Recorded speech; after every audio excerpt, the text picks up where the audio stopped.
찬송가 436장, 찬송가 436장 찬송하시겠습니다.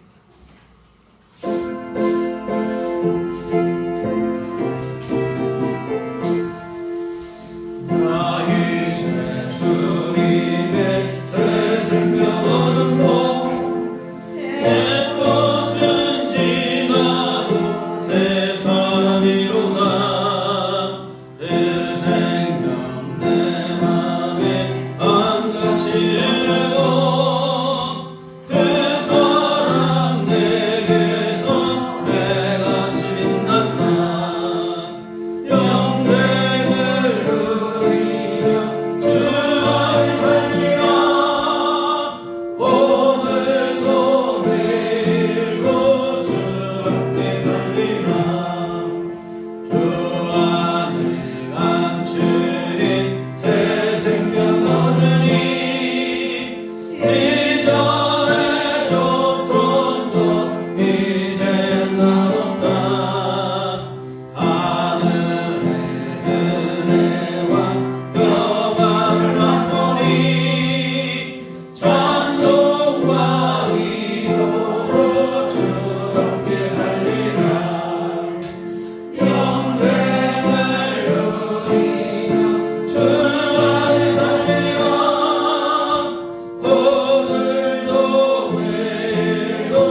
대제사장이 계시니 승천하시니 곧 하나님의 아들 예수시라. 우리가 믿는 도리를 굳게 잡을지어다. 우리에게 있는 대제사장은 우리 연약함을 동정하지 못하실 리가 아니요 모든 일에 우리와 똑같이 시험을 받으시니로되 죄는 없으시니라. 그러므로 우리는 긍휼하심을 받고 때를 따라 돕는 은혜를 얻기 위하여 은혜의 보좌 앞에 담대히 나아갈 것이니라. 아멘. 다 같이 자리하셔서 찬송가 32장 찬송하시겠습니다.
전능하사 천지를 만드신 하나님 아버지를 내가 믿사오며 그의 아들 우리 주 예수 그리스도를 믿사오니 그는 성령으로 잉태하사 동정녀 마리아에게 나시고 본디오 빌라도에게 고난을 받으사 십자가에 못 박혀 죽으시고 장사한 지 사흘 만에 죽은 자 가운데서 다시 살아나시며 하늘에 오르사 전능하신 하나님 편에 앉아 계시다가 저리로서 산 자와 죽은 자를 심판하러 오시리라. 성령을 믿사오며 거룩한 공의와 성도가 서로 교통하는 것과 죄를 사하여 주시는 것과 몸이 다시 사는 것과 영원히 사는 것을 믿사옵나이다. 아멘.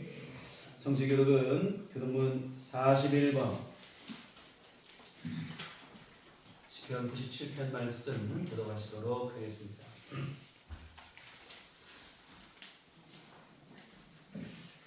여호와께서 다스리시나니 땅은 즐거워하며 허다한 섬은 기뻐할지어다. 구름과 바람이 그를 둘러고 의와 공평이 그의 보좌에 기초로다. 불이 그의 앞에서 나와 사방의 대적들을 불사르시는도다. 그의 번개가 세계를 비추니 땅이 보고 떨어도다. 산들이 여호와의 앞 곧 온 땅의 주 앞에서 밀랍같이 녹았도다.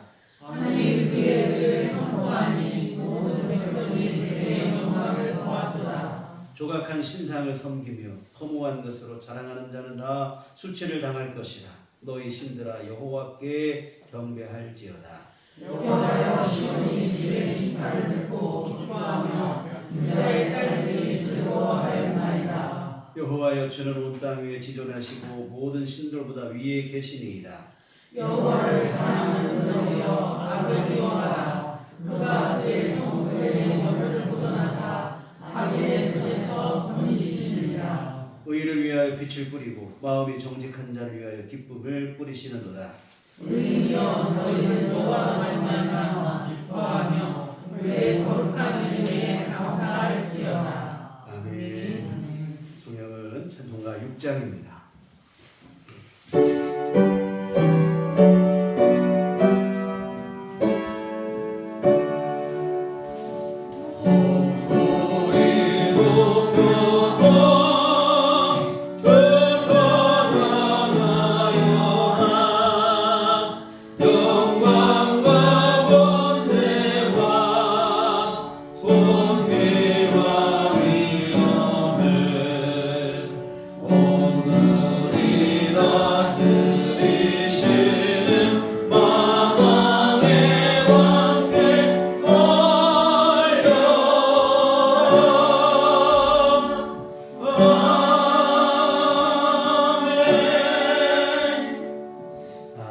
잘 앉아서 기도하시겠습니다. 거룩하신 아버지, 주의 크신 사랑하심과 은혜를 감사를 드립니다.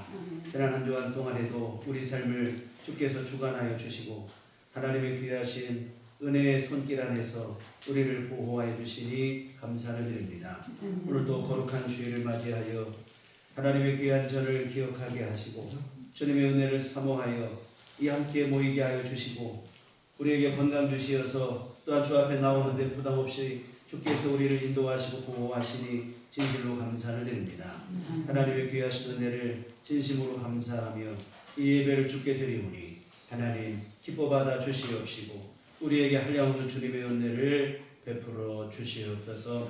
아버지여, 이 시간 주님 앞에 간절히 바라옵고 나옵기는 우리들 교회 주님께서 이 땅 위에 든든히 세워주시사 아버지여 이 지역에 또한 죽어가는 영혼들을 살리게 하여 주시옵시고 잃어버린 영혼을 구원하여 하나님께 인도하고 함께 영원한 생명을 받아들이는 귀한 믿음의 공동체가 될 수 있도록 주께서 도우시고 하나님 함께하여 주시옵소서. 아버지여, 전도의 문을 열어주시사 정말로 귀한 제단을 통해 수많은 영혼들이 주께 돌아오게 하여 주시옵시고 하나님의 구원의 은혜를 함께 받아들이는 귀한 일이 일어날 수 있도록 주께서 도우시고 함께해 주시옵소서. 우리 모든 교우들 심령마다 주님께서 함께하여 주시사 한 영혼을 향한 뜨거운 열정과 열심을 품게 하여 주시옵소서.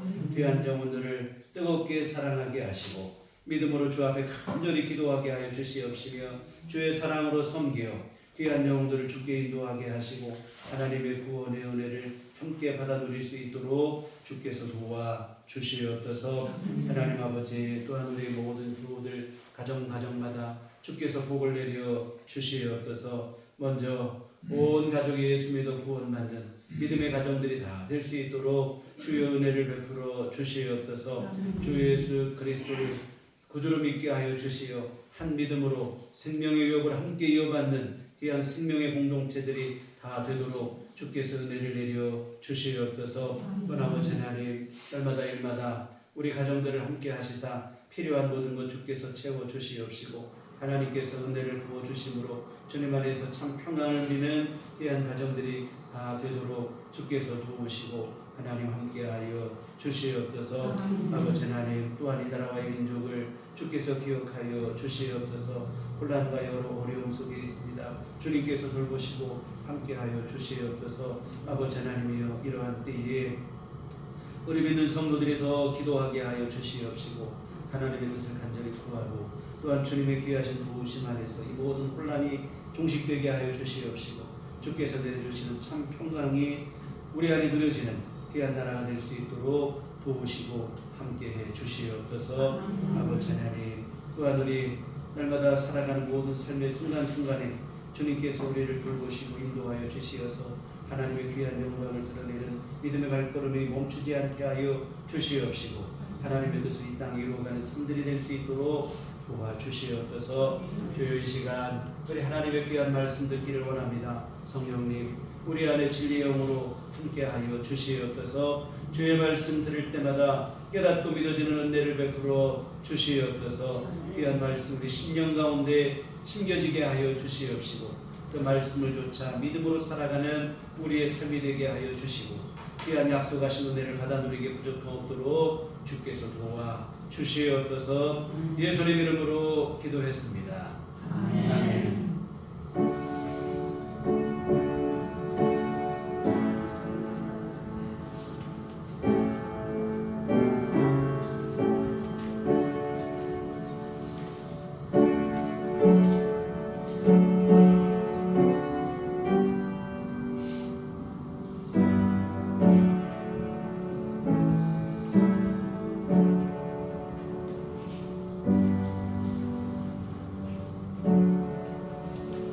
주님 가르치신 기도하시겠습니다.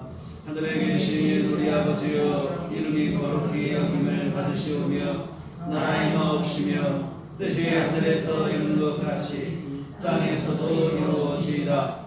오늘날 우리에게 일용할 양식을 주옵시고 우리가 우리에게 죄진 자를 사하여 준 것 같이 우리의 죄를 사하여 주옵시고 우리를 시험에 들게 하지 마옵시고 다만 악에서 구하옵소서. 내게 나라 권세와 영광이 아버지께 영원히 쌓옵나이다. 아멘. 이 시간 우리 주신 하나님 말씀은 구약성경 다니엘 3장 13절에서 18절까지 말씀 보시도록 하겠습니다. 구약성경, 제가 읽은 성경은 1236면에 기록되어 있습니다. 다니엘 3장 3절부터 18절까지 함께 또 가시도록 하겠습니다. 느부갓네살 왕이 노하고 분하여 사드락과 메삭과 아벳느고를 끌어오라 말하며 드디어 그 사람들을 왕의 앞으로 끌어온지라. 느부갓네살이 그들에게 물어 이르되 사드락 메삭 아벳느고야, 너희가 내 신을 섬기지 아니하며 내가 세운 드럼 신상에게 절하지 아니한다 하니 사실이냐? 이제라도 너희가 준비하였다가 나팔과 피리와 수금과 사면금과 양금과 생황과 및 모든 악기 소리를 들을 때 내가 만든 신상 앞에 엎드려 절하면 좋거니와 너희가 만일 절하지 아니하면 즉시 너희를 맹렬히 타는 풀무불 가운데에 던져 넣을 것이니 능히 너희를 내 손에서 건져낼 신이 누구겠느냐 하니 사드락과 메삭과 아벳느고가 왕에게 대답하여 이르되 느부갓네살이여, 우리가 이 일에 대하여 왕에게 대답할 필요가 없나이다. 왕이여, 우리가 섬기는 하나님이 계시다며 우리를 맹렬히 타는 풀무불 가운데서 능히 건져내시겠고 왕의 손에서도 건져내시리이다. 그렇게 하지 아니하실지라도 왕이여, 우리가 왕의 신들을 섬기지도 아니하고 왕이 세우신 큰 신상에게 절하지도 아니할 줄을 아옵소서. 아멘. 우리 주님의 은총과 평강이 교회 여러분과 늘 함께 하시기를 기원합니다. 우리 지난주에 함께 보신 것처럼 다니엘과 세 친구는 바벨론의 포로로 잡혀온 처지임에도 불구하고 하나님 앞에 믿음으로 살기를 뜻을 정하였습니다. 그리고 이 믿음의 결단은 변함이 없었어요. 나라는 패망하고 포로로 잡혀온 그런 처지가 되었음에도 불구하고 믿음의 지조만큼은 결코 굽히지 않고 있어요. 왕이 내린 음식이지만 부정한 음식이라는 이유로 거부를 하고 채식을 요청을 했습니다. 사실 이렇게 한다는 게 쉽고 간단한 일은 아니에요. 자칫 죽을 수도 있는 위험한 일입니다. 그런데 믿음으로 결단하고 실행했더니 받아들여지지 않은 것 같은 요청이 받아들여지게 돼요. 받아들여질 뿐만 아니라 기름진 왕의 음식을 먹은 다른 선원들보다 오히려 다니엘과 세 친구가 더 건강한 모습을 보여주기도 합니다. 이게 하나님의 도움이죠. 그런데 하나님의 도움은 이에 그치지 않고 지식적인 측면으로까지 이어지는데 3년간의 그 교육을 마친 후에 전체 소년들을 시험을 해보니 다니엘과 세 친구의 지식과 지혜가 다른 소년들에 비해서 월등합니다. 참 도무지 불가능할 것 같은 상황이었지만 그런 현실에 굴하지 아니하고 믿음으로 살기로 결심했더니 믿음으로 살 수 있도록 하나님께서 지켜주시고 믿음으로 사는 그 삶에 또한 하나님께서 복과 은혜를 내려 주셨다고 하는 사실입니다. 그러므로 오늘 우리도 살아가며 무슨 일을 만나든지 어떤 상황에 놓이든지 지레 겁부터 먹지 말고 또한 포기하지 말고 믿음으로 끝까지 나가시기를 부탁을 드립니다. 현실이 아무리 암담하고 부정적일지라고 할지라도 하나님의 도우심을 기대하며 믿음으로 나갔으면 좋겠습니다. 하나님께서는 이런 사람을 통하여 하나님의 일들을 이 땅에 지금도 이루어 가시는 일을 믿습니다. 이와 같은 하나님께서 다니엘과 세 친구들을 은밀하고 세밀하게 그들을 도우시는데, 그런데 하나님께서 이들에게 주신 아주 특별한 은혜가 따로 있었어요. 뭐냐면 다니엘 1장 17절에 보시면 하나님이 이 네 소년에게 학문을 주시고 모든 서적을 깨닫게 하시고 지혜를 주셨으니 다니엘은 또 모든 환상과 꿈을 깨달아 알더라. 이렇게 되어 있어요. 다니엘에게 특별하게 하나님께서 환상을 또한 꿈을 깨달아 아는 능력을 주셨습니다. 이 꿈 하면 자연스럽게 연상되는 인물이 있어요. 창세기의 요셉인데, 요셉은 바로 왕의 꿈을 해몽해주고 이집트의 총리가 됐는데요. 다니엘도 똑같아요. 다니엘도 바벨론의 느부갓네살 왕의 꿈을 해몽해주면서 바벨론의 중요 관직에 오르게 되어지는데, 다니엘서 우리가 넘긴 2장의 내용이 바로 그 내용입니다. 이 바벨론의 느부갓네살 왕이 어느 날 꿈을 꿨어요. 그런데 이 꿈이 예사스러운 꿈이 아니라 이 말이죠. 평소에 꾸던 꿈과 전혀 다른 꿈인데, 문제는 그 꿈이 무슨 뜻인지 그 의미를 알 수가 없는 거예요. 이에 왕은 바벨론 온 나라의 술사들을 다 동원했어요. 물어봤지만 어느 누구도 시원한 대답을 하지 못해요. 이유는 느부갓네살 왕이 꿈을 해몽하라고 할 때 꿈만 해몽하라는 게 아니고 내가 무슨 꿈을 꾸었는지 꿈의 내용까지 너희가 말해봐라, 이런 얘기를 했어요. 꿈의 내용까지 알려주지 않았지만 그 꿈의 내용을 말하고 그 꿈을 해몽하라 하니까 뭐 이거 알 수가 없죠. 그러자 바벨론 술사들이 당황스럽죠. 꿈의 내용을 말해줘야 우리가 해몽할 거 아니냐 했더니 느부갓네살 왕은 아니다는 거예요. 꿈을 알려주고 내가 무슨 꿈을 꿨는지부터 너희가 이야기해야 된다. 그렇지 않으면 다 거짓이고 가짜다, 이렇게 얘기해요. 그러니 뭐 그럴 만한 사람이 아무도 없어요. 결국 느부갓네살 왕은 이 바벨론 모든 술사들 다 죽여버리라, 이런 명령을 내립니다. 그런 상황에서 다니엘이 등판을 하게 된 거예요. 왕 앞에서 다니엘은 우선 뭐라고 하냐면 시간을 좀 달라. 그러면 내가 왕께서 어떤 꿈을 꾸셨는지 그 꿈의 의미는 뭔지를 내가 말씀드리겠노라, 이렇게 부탁을 해서 시간을 얻습니다. 그리고는 다니엘의 세 친구들과 함께 하나님 앞에 간절히 기도하는 거예요.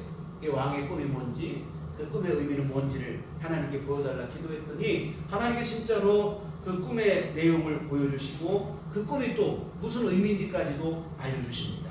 우선 꿈의 내용은 이래요.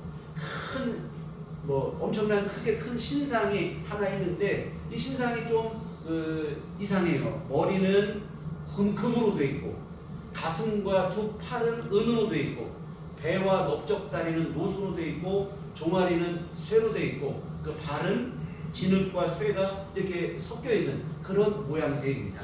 그런데 이런 이상한 신상이 서 있는데 갑자기 누구도 손을 대지 않았는데 어디선가 돌이 날라와서 그 큰 돌이 이 신상을 쳐서 깨부수는, 이게 바로 느부갓네살 왕의 꿈의 내용입니다.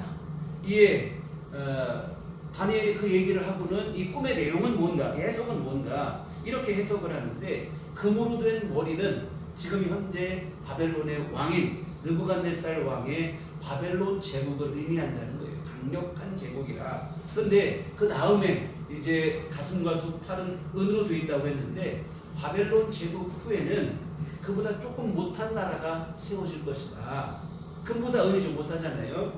그 나라는 바로 역사로 보면 페르시아 제국이죠.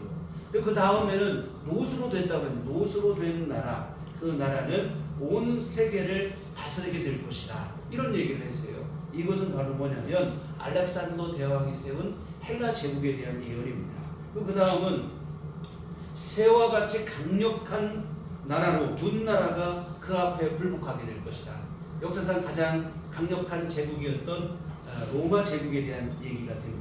그 다음은 새와 흙이 이렇게 서로 섞인 나라인데 로마 제국 이후에 분열된 여러 나라들에 대한 의미로 이렇게 해석을 하는 거죠. 여하튼 뭐냐면 이후에 되어질 역사에 대한 얘기인데 이 모든 역사를 하나님께서 꿈으로 보여주셨다. 무슨 뜻입니까? 이 모든 역사를 주관하시는 분이 하나님이시라 하는 선포입니다. 이 뭐냐면 지난주에 우리도 함께 보신 얘기인데 다니엘과 새 침, 그리고 다니엘서에서 정말 중요한 주제는 뭐냐면 하나님의 절대적 주권입니다. 겉으로 볼 때는 세상 나라와 그 나라의 주권자들에 의해서 역사가 돌아가고 뭐 이루어지고 되는 것 같지만 아니라는 거예요. 모든 역사를 이끌어 가시고 주관하시는 분은 하나님이시라는 겁니다. 세상을 창조하신 분도 하나님이시오. 그 역사를 주관하시는 분도 하나님이시고 그 역사의 종국에 이 땅을 심판하실 분도 하나님이신 줄 믿습니다. 여하튼 하나님의 통치, 하나님의 절대 주권에 대한 선포인데 다니엘서의 정말 중요한 주제입니다. 여하튼 하나님이 세우신 하나님께서 이 모든 역사를 하나님이 이끌어 가신다는 얘기인데 사실 다니엘서가 기록될 당시에 이 말씀이 선포된 게 큰 뭐랄까요 위로가 되고 격려가 되는 거예요. 왜 그러냐면 이스라엘은 지금 나라가 뭐 패망을 하고 또 포로로 잡혀오고 이런 상황이 되니까 많은 유대인들이 실망을 하는 거예요. 하나님이 무능하시다. 하나님이 실패했다.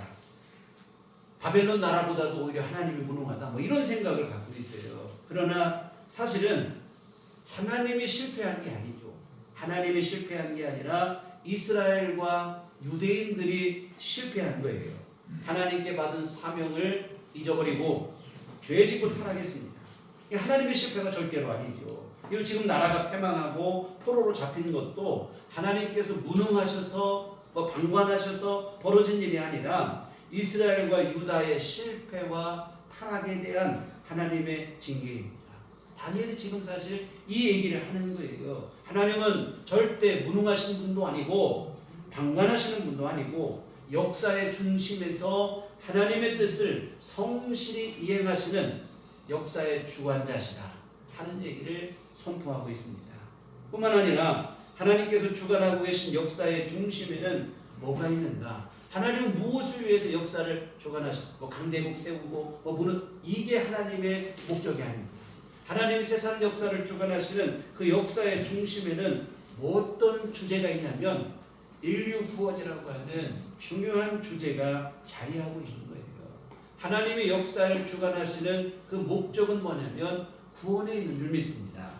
다니엘서 2장 44절 45절에 보면 이 여러 왕들의 시대에 하늘의 하나님이 한 나라를 세우시리니 이것은 영원히 망하지도 아니할 것이요 그 권력 후권이 다른 백성에게로 돌아가지도 아니할 것이요 도리어 이 모든 나라를 쳐서 멸망시키고 영원히 설 것이라. 손대지 아니한 돌이 산에서 나와서 쇠와 놋과 진흙과 은과 금을 부서뜨린 것을 왕께서 보신 것은 크신 하나님이 장래일을 왕께 알게 하신 것이라. 이 꿈은 참되고 이 해석은 확실하니이다 하니. 다니엘이 이 꿈에 해몽을 하고 한 얘기예요. 뭐냐면 마지막 때가 되면 하나님께서 한 나라를 세우시리니 그 나라는 영원할 것이다. 어느 누구에게도 그 나라를 빼앗기지 않을 것이라 했는데 이것은 바로 뭐냐면 예수님 다시 오시는 그날에 완성될 하나님의 나라인 줄 믿습니다. 그리고 이 나라가 세워지게 되면 더 이상 어느 누구에게도 주권에 빼앗기는 일이 없을 것이고 하나님께서 이 모든 일들을 주관하시고 영원히 세우실 나라이라 이런 얘기입니다. 여하튼 역사의 흐름 속에서 수많은 나라가 일어서고 무너지고 하지만 하나님께서는 그 모든 과정을 통해서 목적하시는 일은 뭐냐면 하나님 구원받은 백성을 통한 하나님 나라의 완성인 줄 믿습니다. 그 나라를 소망하며 하나님께서 이 일을 지금도 주관하고 계시고, 그리고 그 나라를 향한 믿음과 소망으로 사는 이들이 바로 뭐냐면 교회와 성도들의 삶이 되어지겠습니다. 이와 같은 다니엘은 느부갓네살 왕의 꿈을 해몽해 주면서 바벨론의 이 꿈을 해몽해 주고서 바벨론의 중요한 관직에 오르게 돼요. 이 꿈을 명확하게 내용을 알려주고 해석해서 느부갓네살 왕에게 인정을 받고 중요 관직에 오르게 되는데, 다니엘 2장 49절에 보면 왕이 또 다니엘의 요구대로 사드락과 메삭과 아벳느고를 세워 바벨론 지방의 일을 다스리게 하였고 다니엘은 왕궁에 있었더라. 다니엘의 세 친구는 지방 관리가 되고 다니엘은 왕궁에 있게 됐다. 요즘으로 하면 다니엘은 중앙정부의 일을 보는 사람이 되고 세 친구들은 지방정부의 그 관리가 되는 그런 일이 되어지겠죠. 여하튼 이런 상황에서 다니엘이 포로로 잡혀왔다가 왕의 꿈을 해몽하고 중요 관직에 올랐을 그때에 한 가지 사건이 일어나는 것인데, 그 사건에 대한 기록이 바로 오늘 우리가 보신 본문인데 너무나 여러분 잘 아시는 얘기입니다. 얘기는 이렇게 시작이 돼요. 느부갓네살 왕이 두라 평지에다가 큰 금신상을 세웠어요. 근데 그 높이가 얼마냐면 60규빗이라고 했습니다. 한 규빗은 손가락 끝에서 팔꿈치까지 거리를 한 규빗이라고 합니다. 45cm, 대략 한 50cm로 생각을 해서 이렇게 계산을 하는데 60규빗이면 30m 높이가 되어지죠. 우리 가까운 논산에 가면 관촉사, 은진미륵이 동양 최대 섣불상이라고 하는데 규모가 커요. 높이가 18m예요. 그런데 그보다 훨씬 크죠. 30m니까 거의 곡절에 가까운 높이인데, 이와 같은 엄청난 규모의 금신상을 만들어 놓고는 느부갓네살 왕이 뭐라고 하냐, 온 백성에게 그 앞에 절을 할 것을 명합니다. 혹여나 왕의 명령을 어기고 그 금신상에게 절을 하지 않는 사람이 있다면, 절을 하는 것을 거부한다면 타는 풀무불에 던져지게 될 것이다. 이런 얘기를 하는 겁니다. 뭐냐면 풀무불에 던져서 타 죽게 할 것이다. 이런 얘기인데, 다니엘 왕, 바벨론 왕이 이런 일을 하게 되는 것은 아마 통치 수단인 것 같아요. 여러분, 바벨론 제국은 한 민족, 우리나라처럼 단일 민족이 아닙니다. 여러 나라를 정복하다 보니까 여러 민족으로 구성되어 있어요. 이게 하나로 통일된다는 게 쉽지가 않다 이 말입니다. 그래서 어떻게든 하나가 되게 해야 되는데, 하나가 되게 하는데 뭘 통해서 할 것인가? 그 통치 수단으로 바벨론 왕이 생각한 게 뭐냐면 이 금신상을 만들어 놓고 이 한 신을 함께 섬기게 해야겠다, 뭐 이런 뜻으로 한 것 같아요. 이와 같은 모든 백성으로 하여금 금신상을 숭배하도록 명령을 내렸는데, 근데 이 명령이 내려지자 모든 사람이 다 그 앞에 절을 하고 숭배하는데 그 명령을 따르지 않는 사람이 있어요. 누구냐면 다니엘의 친구들 사드락과 메삭과 아벳느고, 이 세 사람은 왕이 세운 금신상 앞에 절을 하지 않는 겁니다. 왜 안 했을까요? 우상 숭배이기 때문에 안 하는 거예요. 아무리 왕의 명령이 내렸다 할지라도 우상에게 절을 할 수는 없다는 것입니다. 참 우리 한국 교회의 역사 속에 정말 부끄러운 한 가지 역사가 뭐냐면 일제 강점기에 신사참배하고 했던 이것이 사실은 정말 부끄러운 역사인데요. 여하튼 오늘 사드락, 메삭, 아벳느고는 이런 상황, 포로로 잡혀갔고 그런 상황임에도 불구하고 왕의 명령이 내려졌고 거부하는 자 불에 타 죽을 것이라 했음에도 불구하고 우상에게 절을 하는 일을 하지 않는 거예요. 참 이게 대단한 믿음의 기백이죠. 여하튼 이렇게 해서 우상에게 절을 하지 않자 바벨론 사람들이 이 세 사람을 왕에게 고발을 하는 거예요. 아마 이들은 뒤에도 보시면 나오는데 다니엘과 세 친구를 시기하는 무리들이 있었어요. 뭐냐면 식민 포로민들인데 어떻게 그 나라에 뭐 중요한 관직에 올라가니까 뭐 좋게 볼 일 있겠습니까? 눈에 곱게 보이지 않죠. 여하튼 시기하는 사람들이 있었는데 이 사람들이 얼씨구나 하고는 이 세 사람을 고발을 하게 되어집니다. 여하튼 이렇게 고발이 들어오자 느부갓네살 왕은 아마 화를 내죠. 자기 명령을 거부하니까 화를 내면서 이 세 사람을 불러들여서 사실관계를 확인합니다. 오늘 14절 15절인데 느부갓네살이 그들에게 물어 이르되 사드락 메삭 아벳느고야 너희가 내 신을 섬기지 아니하며 내가 세운 금 신상에게 절하지 아니한다 하니 사실이냐? 이제라도 너희가 준비하였다가 나팔과 피리와 수금과 사면금과 양금과 생황과 및 모든 악기 소리를 들을 때 내가 만든 신상 앞에 엎드려 절하면 좋거니와 너희가 만일 절하지 아니하면 즉시 너희를 맹렬히 타는 풀무불 가운데 던져 놓을 것이니 능히 너희를 내 손에서 건져낼 신이 누구이겠느냐 하니. 사실관계를 확인하죠. 진짜로 너 안 했느냐? 사실이죠. 확인을 확인한 후에 먼저는 회유를 합니다. 이제라도 마음 고쳐먹고 금신상에게 절해라. 그러면 살려주겠다는 거죠.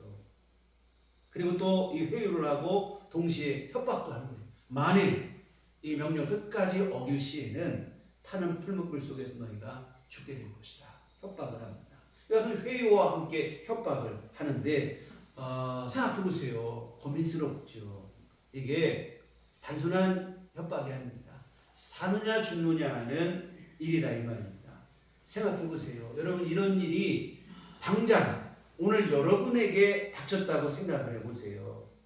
고민스럽죠.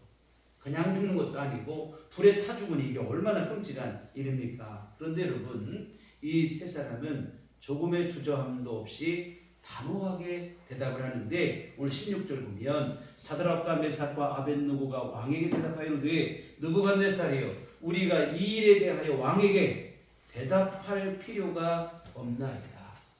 이런 얘기를 하면 대답할 가치도 없다는 거예요. 협박에 굴하지도 않거니와 회유에 넘어가는 일도 없어요. 이런지하에 왕의 회유와 협박을 거절을 합니다. 이렇게 한 데는 우상 숭배의 결과가 얼마나 참혹한지를 너무나 잘 알기 때문입니다.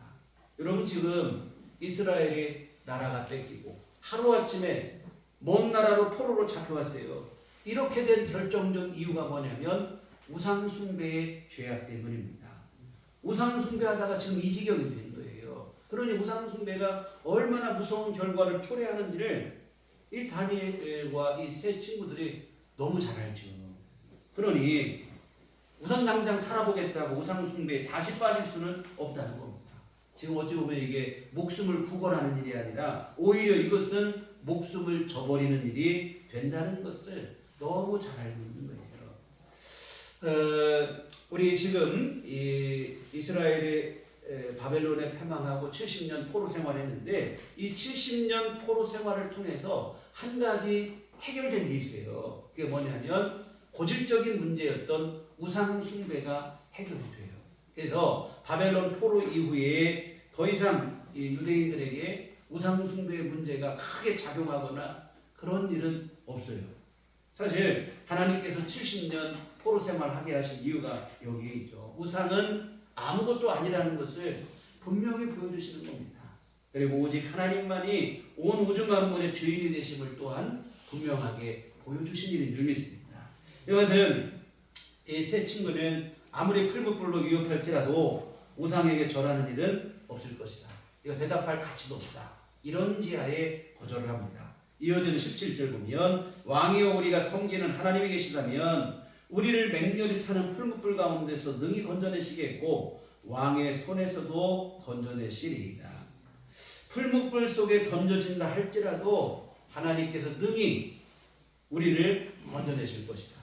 뿐만 아니라 왕의 손에서도 우리를 지켜주실 것이다.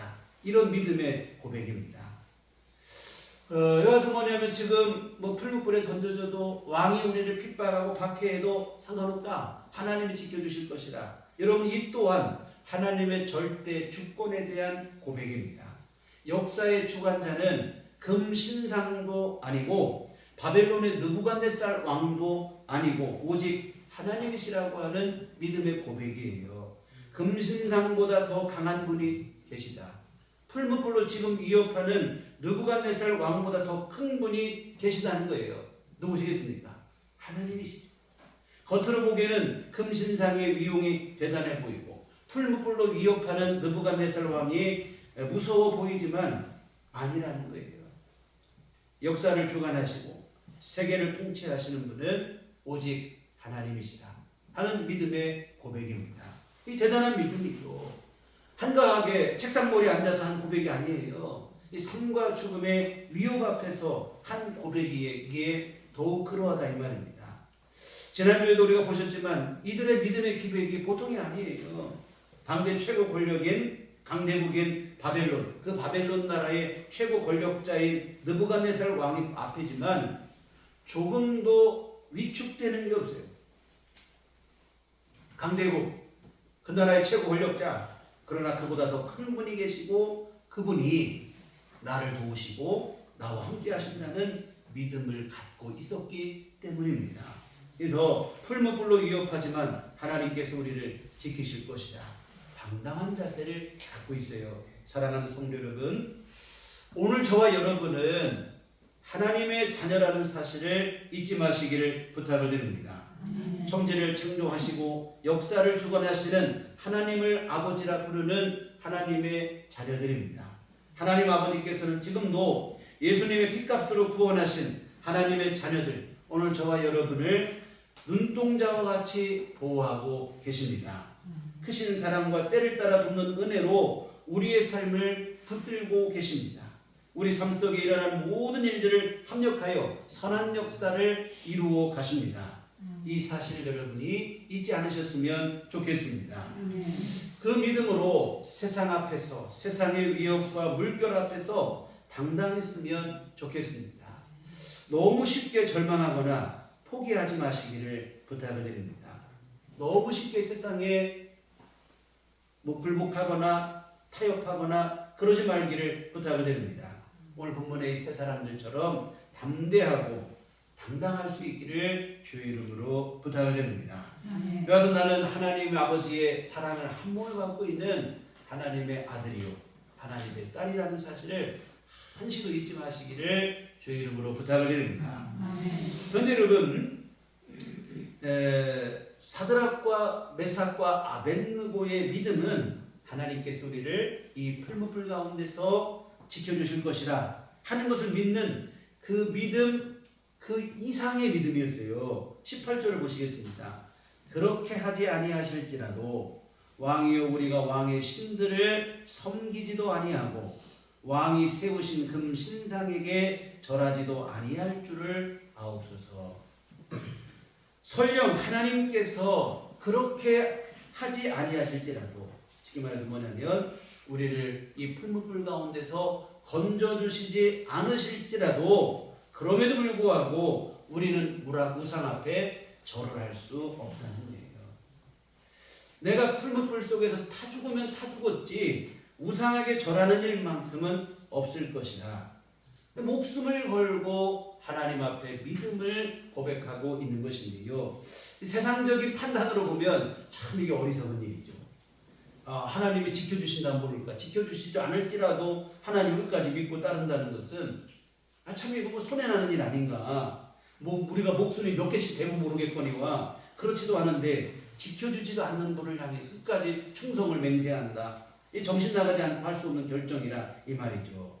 물론 이 세 사람은 하나님의 보호하심을 입었어요. 하나님께서 세드락과 메삭과 아벳느고를 풀무불 가운데서 지켜주셨습니다. 오늘 본문 뒤에 있는 27절에 보면 총독과 지사와 행정관과 왕의 모사들이 모여 이 사람들을 본즉 불이 능히 그들의 몸을 해하지 못하였고 머리털도 그을리지 아니하였고 겉옷빛도 변하지 아니하였고 불탄 냄새도 없었더라. 털끝 하나 상하지 않는 거예요. 옷이 타기는 그만두고 그을린 자국도 없을 정도로 하나님께서 완벽하게 이들을 지켜주셨어요. 그러나 사드락과 메삭과 아벳느고가 왕 앞에서 오늘 본문 18절에 이 고백을 할 때는 아직 그 일이 일어나기 전이에요. 일이 앞으로 어떻게 진행될지 아무것도 모르는 상황입니다. 그런데 그 상황에서 내가 죽을지언정 내가 풀무불에 타 죽는 한이 있어도 나는 우상 앞에 숭배하지 아니하고 나는 오직 하나님만을 숨기는 믿음을 지키겠다고 고백을 한 것인데, 다시 말씀드리지만 세상적인 기준으로만 보면 무모한 결정이고 완전 손해나는 어리석은 일이지요. 그러나 여러분, 믿음의 눈으로 보면 가장 성숙한 믿음의 고백인 줄 믿습니다. 여러분, 우리가 할 수 있는 최고의 믿음이에요. 오늘 이들의 믿음의 이 고백은 왜 위대한가? 이런 믿음의 고백을 할 수 있었던 근본적인 믿음이 있어요. 어떤 믿음에서 이런 고백이 나오게 됐는가? 다른 게 아니라 내세와 영생에 대한 믿음을 기반으로 한 고백이라 이 말입니다. 이 사드락과 메삭과 아벳느고가 이런 고백을 할 수 있었던 것은 내세를 믿는 거예요. 하나님께서 우리를 이 땅뿐만 아니라 영원토록 우리를 지켜주시고 영원한 생명을 주실 것이라고 하는 그 영생에 대한 믿음이 분명하였기 때문에 이런 고백을 하게 되어졌다고 하는 사실입니다. 사랑하는 성도 여러분, 오늘 우리의 신앙의 궁극적인 목표는 천국과 영생입니다. 영생에 대한 믿음에까지 반드시 우리가 이르러야 돼요. 우리 주님께서 십자가에 생명 바치시면서까지 우리를 구원하신 목적은 이 땅에서 그냥 좀 잘되고 뭐하고 이런 정도가 아니라 이 말입니다. 영원한 나라, 천국, 그곳에서 영원한 생명을 주시기 위함이라고 하는 사실입니다. 오늘 본문의 상황으로 본다면 그냥 지금 풀무불의 위협 앞에서 건져주시고 보호해주시고, 물론 이것도 귀한 일이지만 그런 정도가 아니에요. 그 이상이라 이 말입니다.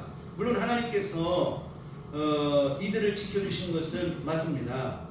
그런데 하나님의 은혜가 그냥 지켜주시는 것으로만 끝이라고 하면 이것도 곤란하죠. 여러분, 아무리 풀무불 가운데서 건짐을 받았다고 할지라도 언젠가는 늙고 병들고 죽게 되어 있다 이 말입니다. 여러분, 진정한 하나님의 은총은 죽음을 극복하는 영생에 대한 약속에 있다고 하는 사실입니다. 죽어도 다시 살겠고 다시 살게 될 그때에는 다시 죽지 아니하고 천국에서 영원한 생명을 누리라고 하는 이 믿음이 오늘 여러분 안에 분명하셔야 돼요.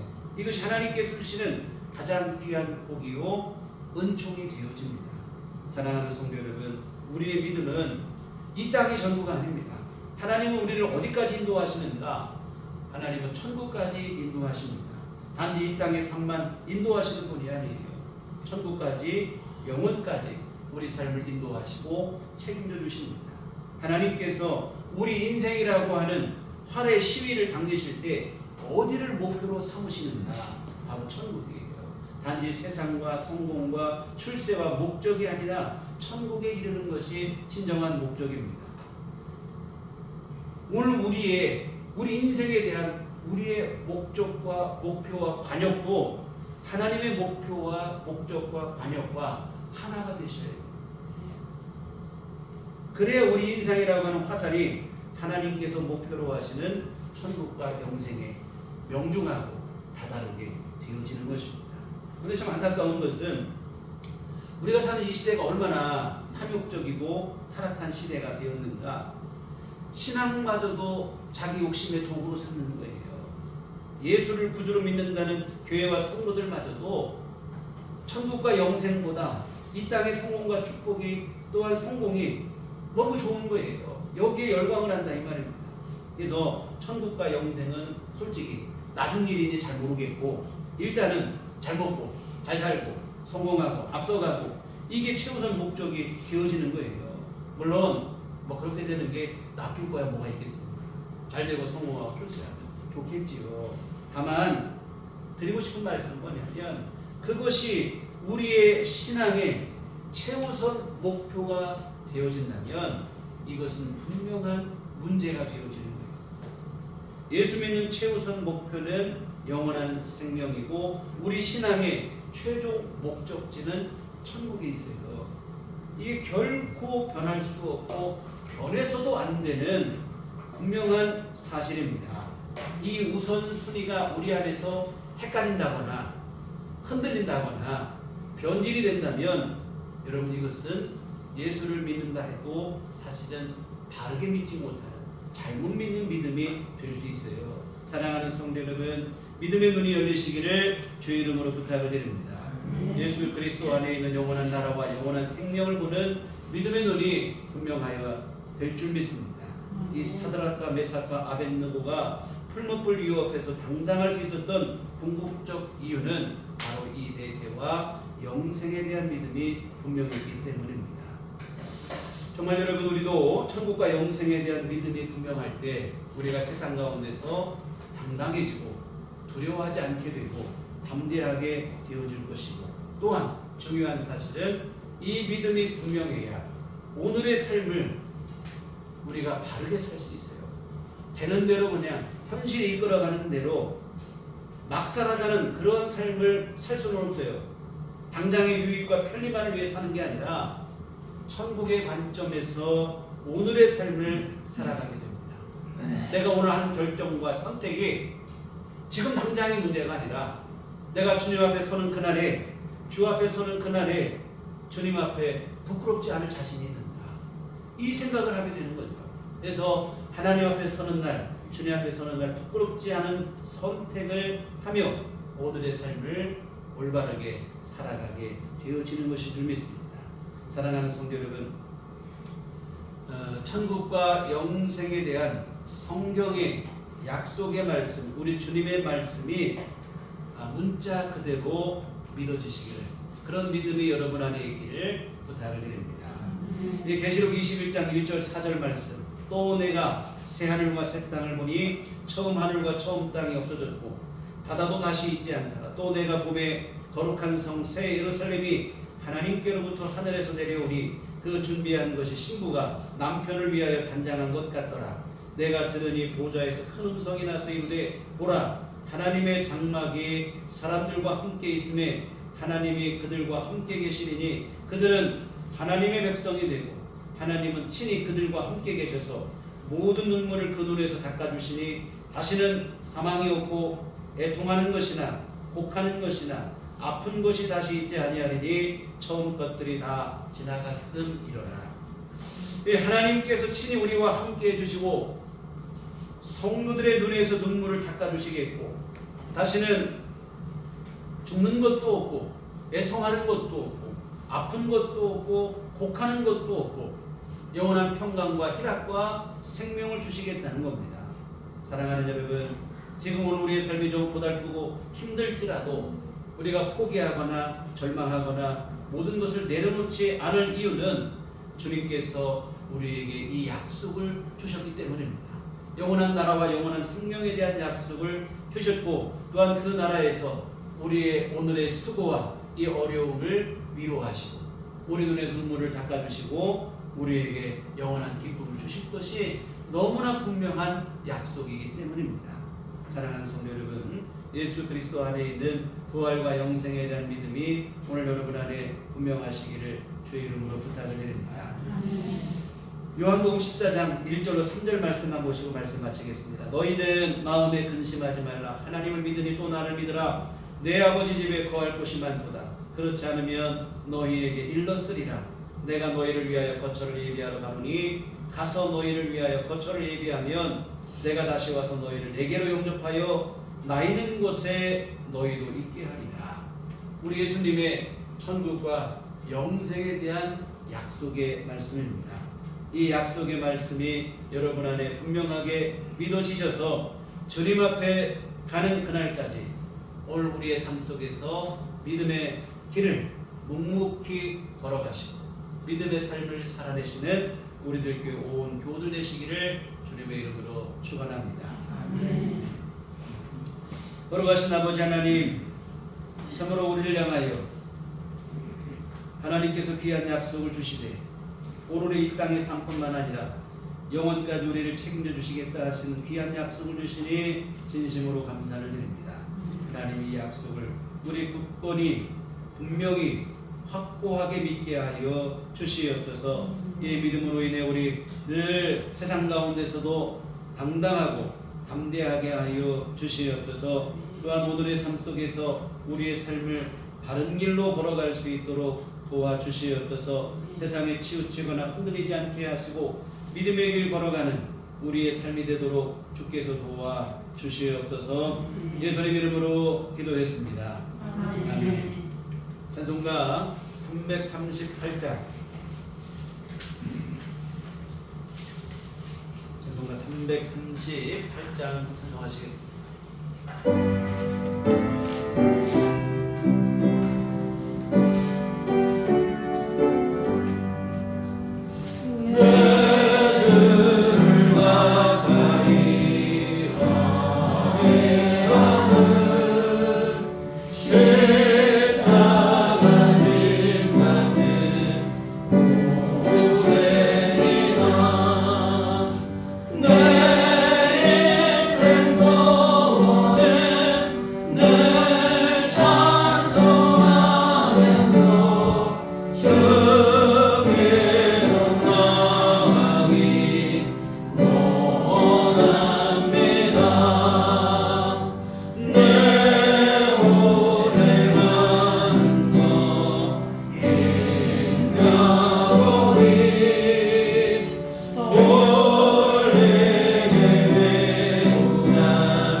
주의 귀한 말씀 듣게 하시고 우리 주님께 귀한 예배하게 하심을 감사를 드립니다.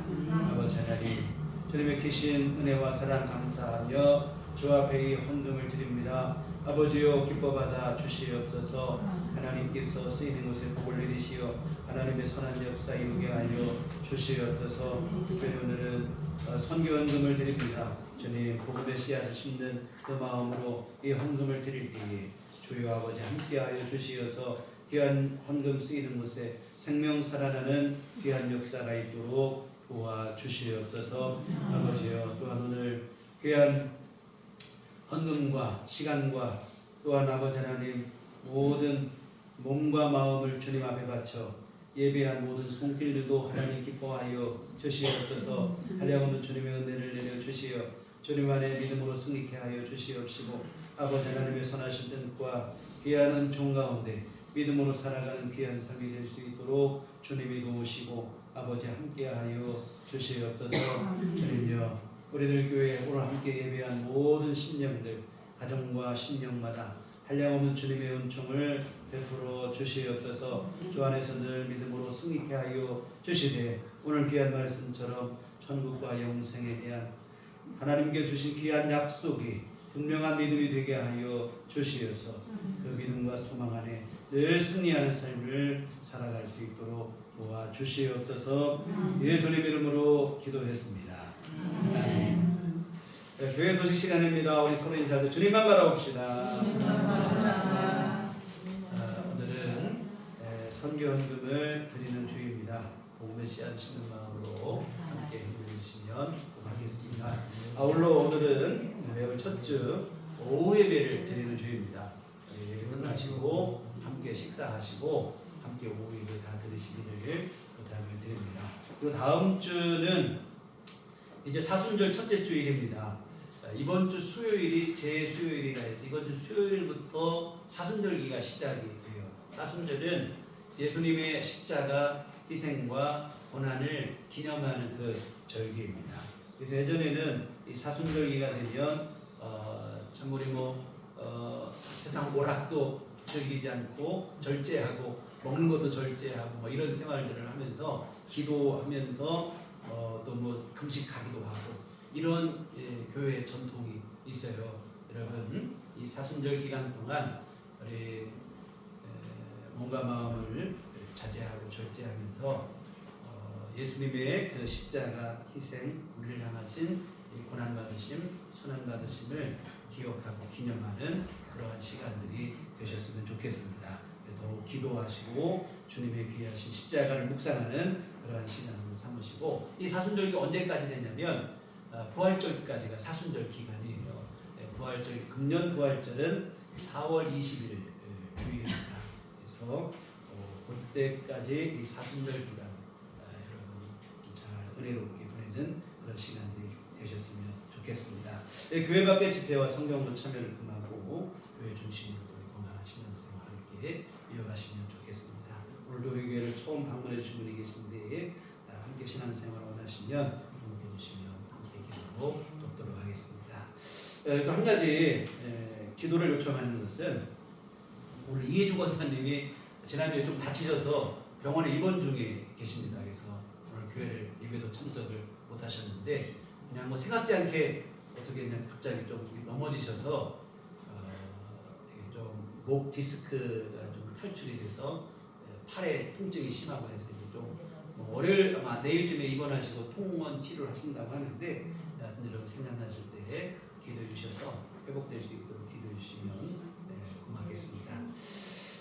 오늘 다 같이 우리 일어나셔서 평안을 너에게 주노라 서로를 축복하시며 함께 찬양하시도록 하겠습니다.